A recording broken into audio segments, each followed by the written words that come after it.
I am Daniel Lucas, and welcome to Book 101 Review. Book 101 is all about the books that I read for the last 40 years, and today I have my special guest.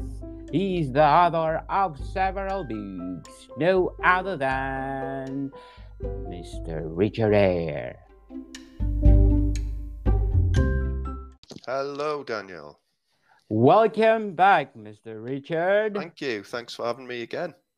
Yes, from now on, I make a segment of my 101 review that every month I'm gonna feature a book, a novel that create spark in the book industry. And I choose your book, A Life Eternal. Thank you. Thank you.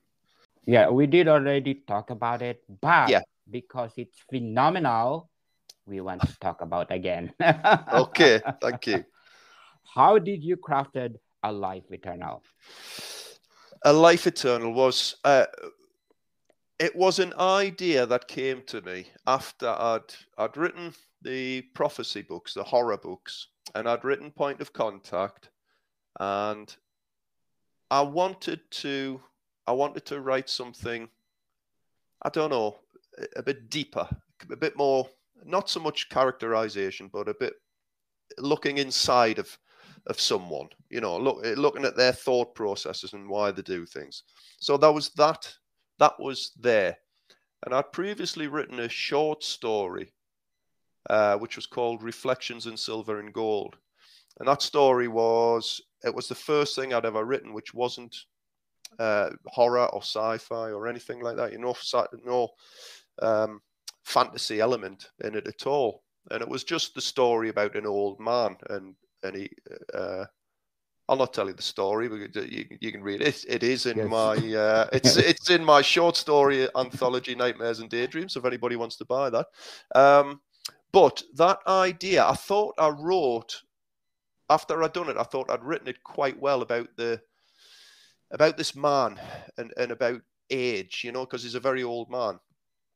And I think that's possibly where the kernel of the idea of A Life Eternal came from originally. And then as I thought about it more, I wanted to write something about immortality and about what living forever would actually mean. If it was actually possible, what would it do to somebody? Because if you look at, there's a big part of that when you're reading things like, Dracula. The idea of Dracula is immortal. He's the living dead, but he's been around for a long time. That's what I mean. And I thought, would you just become so immune to everything that goes on around you that you'd become quite monstrous, And that was so those two things sort of came together in the creation of Rob Deegan, the protagonist in A Life Eternal. And I was going to write this story. It was going to be about a man who wasn't immortal as such. He didn't not age. He aged, but aged very, very slowly. Maybe it's 1 year. He would age 1 year for every 20 years that he lived, sort of thing. And so my idea was this guy had been around for centuries, and it was exploring how he viewed the world and what was going on. But then anyway, my wife said, look, unfortunately, somebody's already done that. And I didn't know. But Matt Haig had written a book called How to Stop Time. And that was basically, I'd come up with this idea, but he'd already written a book sort of about that, And then I thought, oh, well, I'll do something different. But I just liked the idea. And so then after that, I decided that I would have an immortal man and I would explore his life, but I would do it over a shorter period, not over 500 years or something, but over the 20th century, and that's basically what I did. So he lives, because I thought if you were around since, I don't know, Tudor England or something. I don't know. There was something about somebody being born in the industrial period, and seeing how that the industrial beginnings turn out. And so I had him as a young man who begins his journey in World War One, and that's basically where the story came from.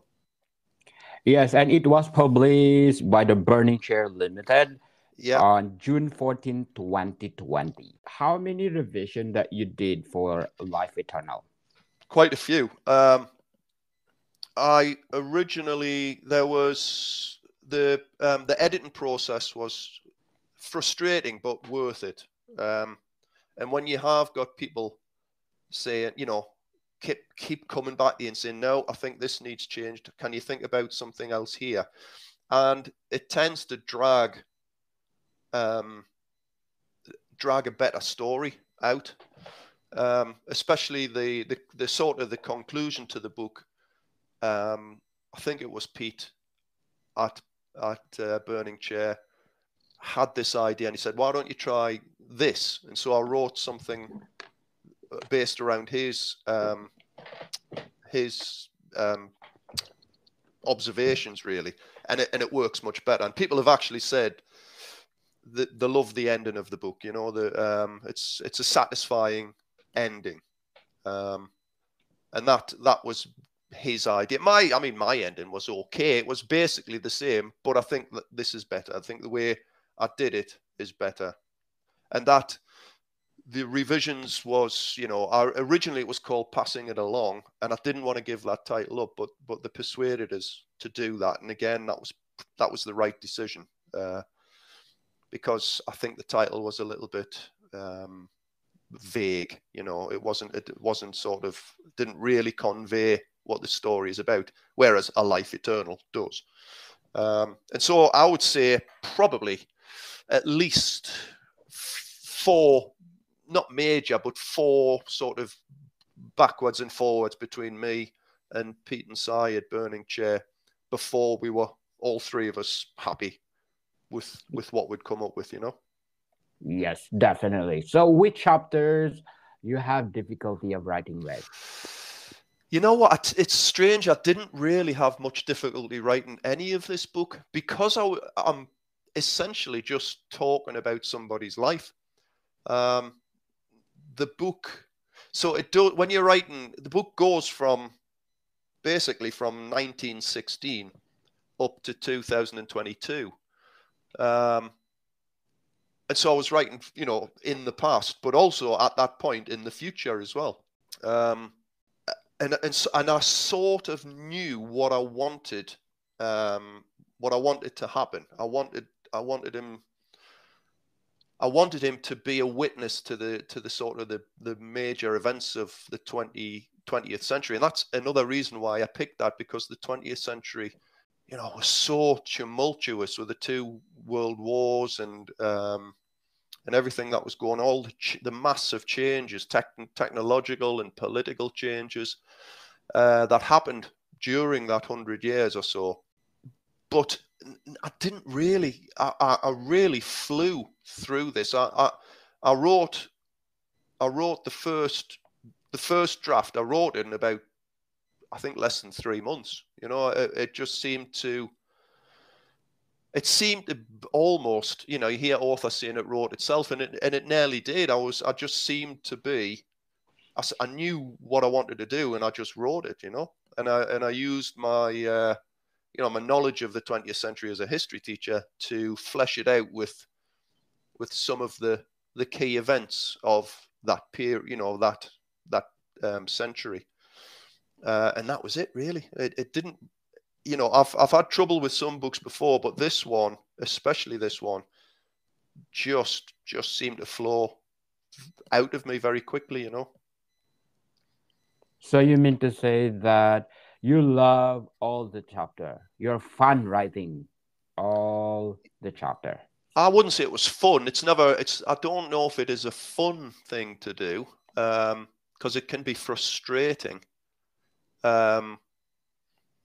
But yeah, there's chapters I particularly like where sometimes when I read back and I think I've written that quite well, and the way I've sort of described how how Rob is feeling and the sadness. He's a very sad man, and that permeates the whole book because he's lonely. He's essentially, you know, once he realizes what he is, he realizes that he can never ever be this, and all he wants to be is normal. He just wants to be an ordinary man, and he can't. And there's different. I think the chapters with Madeline, the woman he falls in love with, is the love of his life. Really, I think they're good chapters. I like those. I like the relationship between the two of them.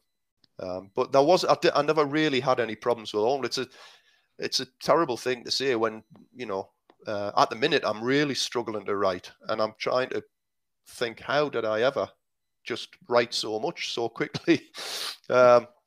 So yeah.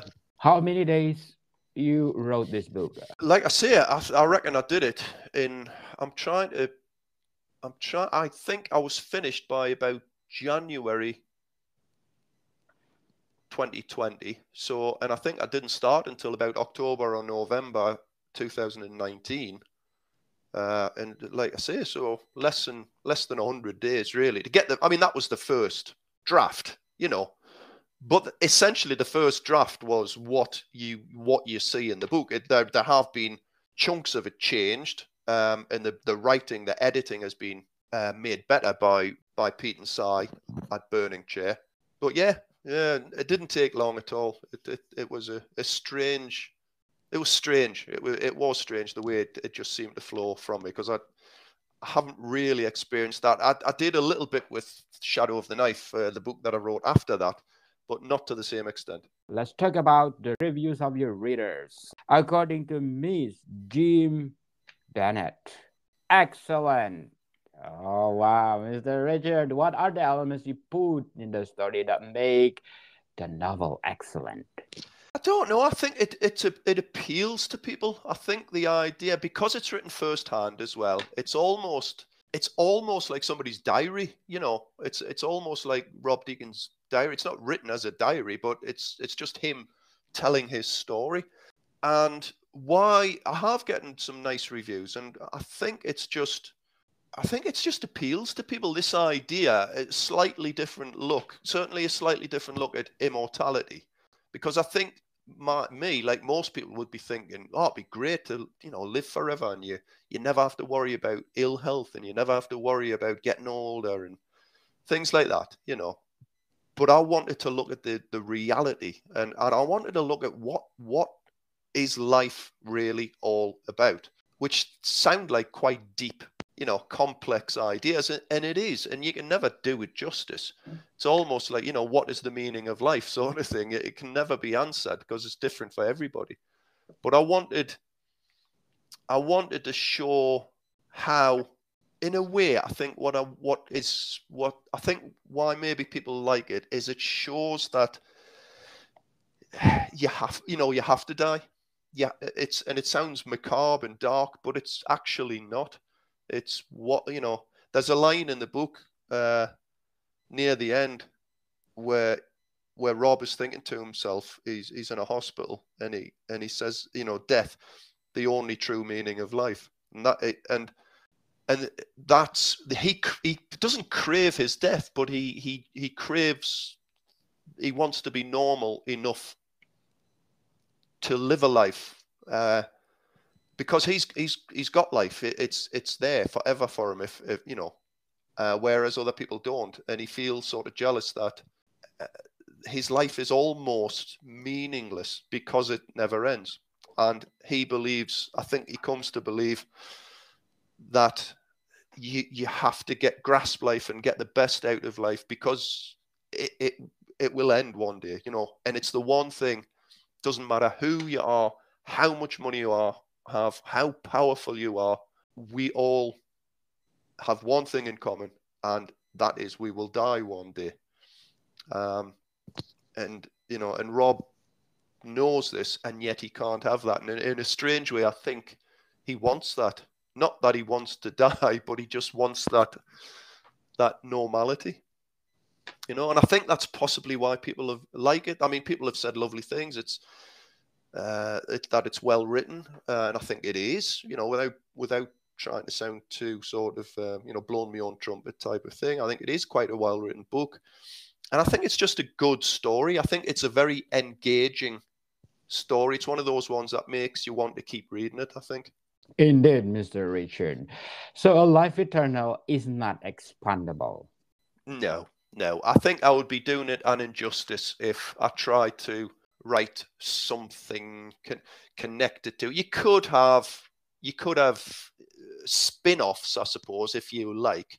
But I'm no, I don't want to do that. I think I want to leave that as it is. I don't want it to be something where it's far too many times I've read sequels to books that just get worse and worse and worse, and they almost spoil the original.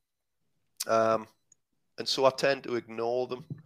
The only sequels I've ever written was the prophecy books, but that is one story over 3 books, if you like. But no, I don't think I could do it. I've told Rob's story, and the way it ends is where it ends, I think.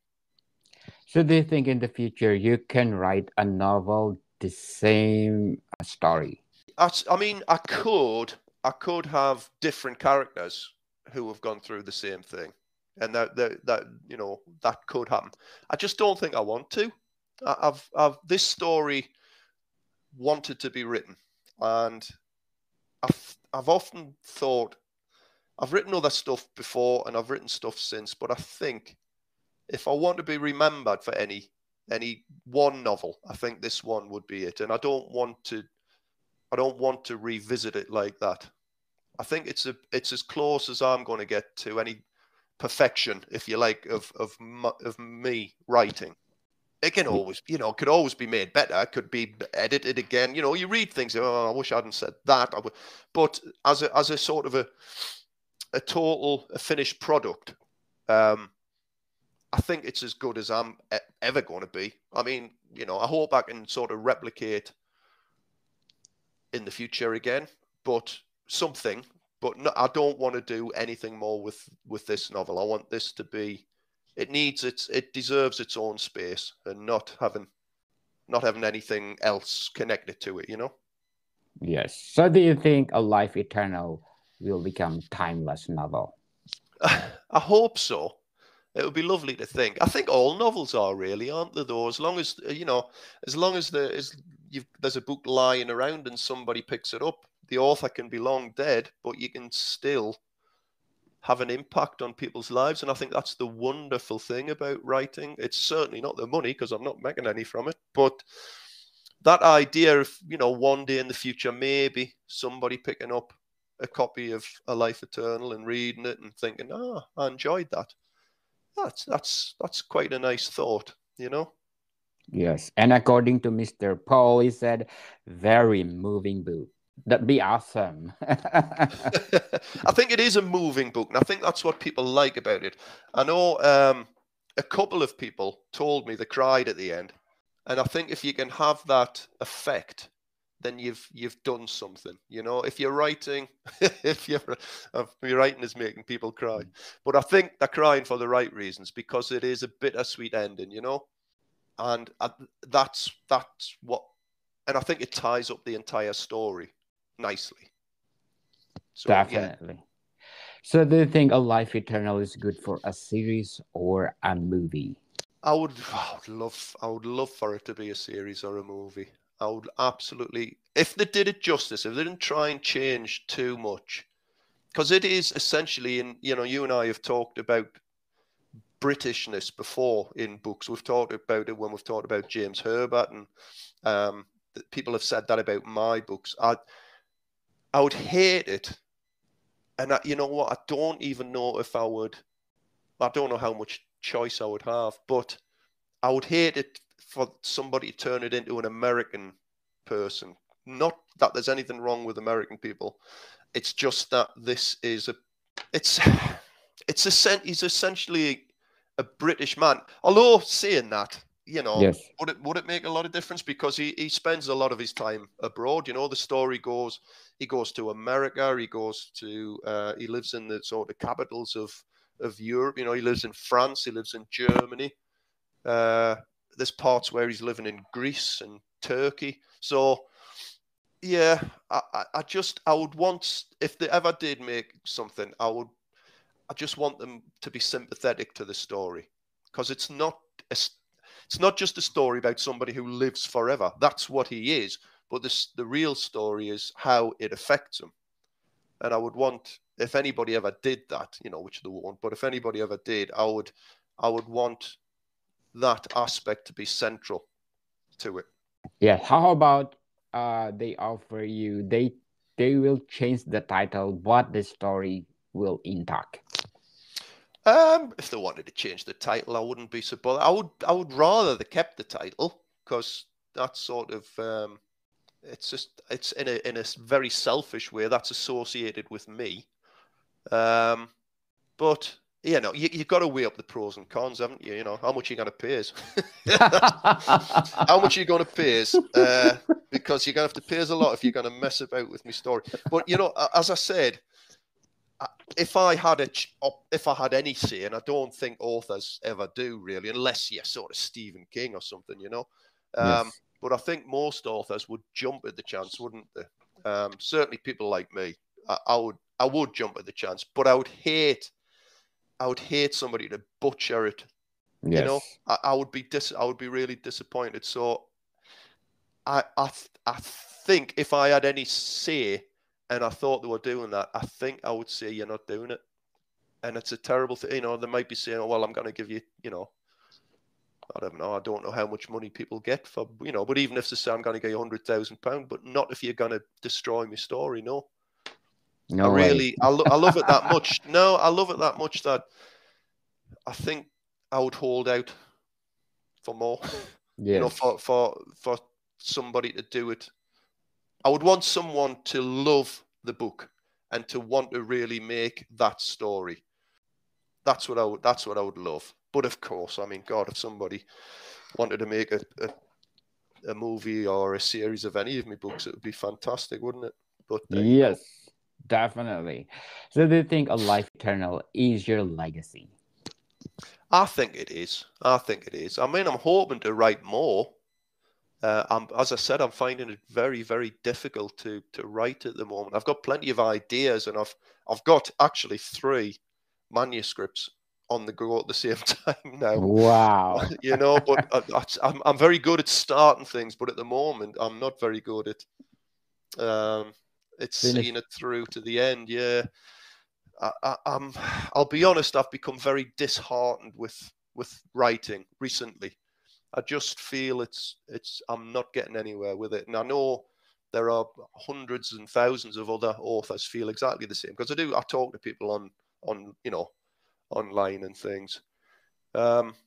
So yeah, if I never write anything again, this book, well, all my books I'm proud of, but this one in particular, I would say, yeah, this is my legacy. This is the book that I was destined to write, if you like, if we want to be as sort of, you know, nonsensical about it as that. I think there was, in a sense, like I say, it almost wrote itself. And I think it wanted to be told, this story. And I'm pleased I'm the one who it chose, you know, really. And that's the way it feels sometimes. But yeah, definitely would be my legacy. And according to Charlie Blunt, sometimes what we think a curse is really just a blessing in disguise. Yeah, yeah. Oh, That was a nice review, that guy, because he said he took a chance. And I can't remember exactly what he said, but he said I think he said he liked horror books. And then he yes. saw this one and he just thought, I'll give it a go, because he tended to go to writers that he knew.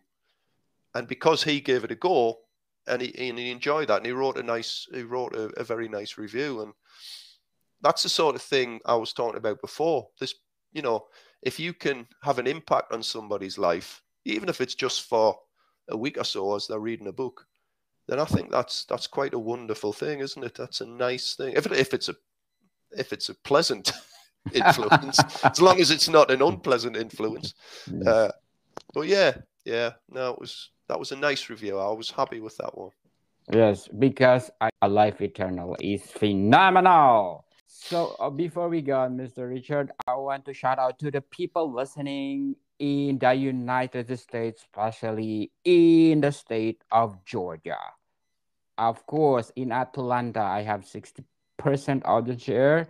Stockbridge at 40%. And Hepzibah, I don't know if I pronounce well, sorry. Marietta, Athens, Bafford, Decatur, Flowery Branch, Roswell, Jonesboro, Acworth, Bexley, Sinoia, Suwannee, Shepherdsburg, St. Simon Island, Carloton, Macon, Bremen, Cumming, Huntsville, Conyers, last but not the least, McDonough. So thank you for supporting this podcast because this podcast is created to empower writers all over the world like Mr. Richard Ayre. My favorite authors. I would say certainly from a horror viewpoint, but also sort of sci-fi's James Herbert. I would say he's the man who I thought I want to do that. I want to write books, and certainly from reading him. But going back in time, even before James Herbert, before I was even reading James Herbert, people like H.G. Wells, John Wyndham, and one of my favorite authors is a guy we've talked about, Derek Robinson, who's written the aviation novels in World War I and II. Fantastic writer. I mean, I tend to read all the stuff as well. I mean, I like Charles Dickens. I think Dickens has a way of writing that makes you Classic. laugh out loud. There's classic writings. Also, Bernard Cornwell is another real favorite of mine. He writes history adventures, adventures set in the past, if you like. I love Bernard Cornwell books. But yeah, I've got a wide range, but I tell you what I used to like, and I wouldn't say that they're particularly well-written books, but there was a British author called George G. Gilman, and he wrote a whole series of westerns, very violent, bloodthirsty. Yes. When I think back, westerns about this guy called Edge. He was called Joshua Hedges, but he gets called Edge. And I think, like James Herbert's writing style affected me, I think the pulpy bloodiness and the goriness and the horror of these westerns influenced certainly when I was writing Minstrel's Bargain, the first book I wrote, Yes. So yeah, all of those are influences on me. How does they influence you in your writing? I think certainly at the beginning, James Herbert's writing style influenced me. I wrote almost, I'm not saying I'm writing like James Herbert, I'm not, I'm nowhere close, but the same sort of style of a main story with little vignettes, either of flashbacks in time or other things that are happening sort of connected to the story, but outside of the story. In Minstrel's Bargain, they took the form of sort of individual stories of the music of minstrel affecting somebody around them or affecting them and going on some sort of killing spree. In Point of Contact, those little vignettes took the form of almost a secondary story of the main sort of the villain of Point of Contact and how he becomes the person he is while the main story's going. And I think I had those little vignettes, same sort of things in Shadow of the Knife as well, when I was describing the people getting killed, the women who are being murdered on the streets of Whitechapel. The only book I haven't put those things in is A Life Eternal, because that is just all from Rob's viewpoint. And I like that. And I think I've started another, as I've said, I've got 3 things on the go, and I've started another story, which is written first person. And I don't know if I find it easier writing that style, but we'll find out. If you describe your writing, Mr. Richard, what is it? I think it's just, it depends which book you're reading. I try. I've decided I don't want to be known. Well, I would like to be known as any sort of writer, but I don't want to be stuck in a genre. I don't want to be known as a horror writer or a fantasy writer or a history, action, history, crime. I just want to write what I want to write, and I'll write. I'm finding I'm writing different stories, just based on what I want to write about. So I'm in a position where the one good thing about being an unknown writer is you can write what the hell you want. You don't have to, you haven't got an agency, and no, you've got to stick to horror, you've got to stick to crime. That's what you write. That's what your little niche is. I can do what I want. So if I want to write something about a flying fish in 18th century, I don't know, Rome, I will. It's entirely up to me, because I haven't got really an audience, I don't think, and I haven't got anybody, like I say, I haven't got anybody telling me what I can and can't do. So if I want, I'll just write what I want to write. And that's the way I like it. One of my favorite writers, again, you're talking about, asking about writers, somebody I forgot to mention is Robert Harris. And Robert Harris has written all sorts of different genres. He's written sort of set in the past. He's written alternative histories where things in the past changed, and like Fatherland, which was set in the 1960s when Germany won World War II. And so, yeah, I just want to write what I want to write. Okay, Mr. Richard, before we go on, I'm inviting you to listen to my other podcast, Food 101, our third season with Chef Alessandro, one of the executive chef in one of the five-star hotel in downtown Toronto. So please do check Food 101. A Life Eternal, what is the best highlight? I think it's the ending, because it wraps up everything nicely. And in a way, Rob finally, after 126 years of being alive, gets something he wants. So that would be the I think the ending of that book, because I've always had problems with ending books. I've never done them very well. And I think this one is just about perfect. Yes. Definitely. So, Mr. Richard, please invite our listener to buy all your books. Yes, please do. They're all available on Amazon. If you've got a Kindle, they're all available on Amazon, but also in paperbacks. And I believe they're on. I don't know if you get Walmart in Canada, but they are on the Walmart websites as well, or at least some of them are. Life Eternal, Point of Contact, and Shadow of the Knife are all on the Walmart website. If you just type in Richard Ayre author into a Google search box, you'll come up with some of the books. Yes, Minstrel Trilogy you can buy here in Canada in Indigo Chapters and Cool. They are available ebook. Yeah. Yes. So please do support Mr. Richard, because more books to come, right, Mr. Richard? Yeah, I hope so. Cross my fingers. Yeah. Thank you for your time, Mr. Richard. Thank you again, Daniel. Marticon people, see you soon.